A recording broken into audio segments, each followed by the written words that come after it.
રાજકોટમાં આરોપીઓના ગેરકાયદે બાંધકામો પર બુલડોઝરની કાર્યવાહી. રાજકોટ પોલીસે ખૂન, ચોરી, લૂંટ અને ચેઇન સ્નેચિંગ જેવા ગુનાઓમાં સંડોવાયેલા 38 આરોપીના ગેરકાયદે બાંધકામો પર બુલડોઝર ફેરવી દીધું. આ કાર્યવાહી શહેરના અલગ અલગ વિસ્તારોમાં એક સાથે કરવામાં આવી. પોલીસે આપેલી માહિતી પ્રમાણે આ ડિમોલિશનની કાર્યવાહીમાં 2610 ચોરસ મીટર જેટલી સરકારી જમીન પર ગેરકાયદે બાંધકામ તોડી પાડવામાં આવ્યા, જેની અંદાજિત કિંમત 6,52,50,000 રૂપિયા જેટલી આંકવામાં આવી છે.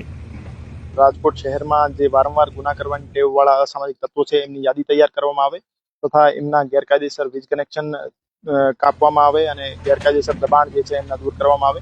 આ સૂચનાની અનુપાલનના ભાગરૂપે આજે માનનીય સીપી સર બ્રજેશકુમાર જાસર અને માનનીય additional CP sir Mahendra Bagadiya સરની સૂચના અને માર્ગદર્શન હેઠળ યુનિવર્સિટી પોલીસ સ્ટેશનમાં 38 જેવા ગુનેગાર જે છે એમના 55 કરતાં વધારે ગેરકાયદેસર બાંધકામ દૂર કરવાની કાર્યવાહી અત્યારે ચાલુ છે.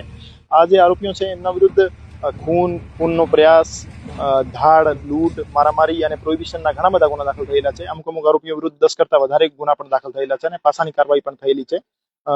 જે અસામાજિક તત્વો છે એમના વિરુદ્ધ અત્યારે કાર્યવાહી હાલમાં એમને આર્થિક રૂપે તોડી પાડવાની કાર્યવાહી ચાલુ છે અને ભવિષ્યમાં પણ જે વારંવાર ગુના કરશે અને ગુનાખોરીની પ્રવૃત્તિમાં સંડોવાયેલા રહેશે એમના વિરુદ્ધ પણ આવી જ રીતે કડક કાર્યવાહી કરવામાં આવશે.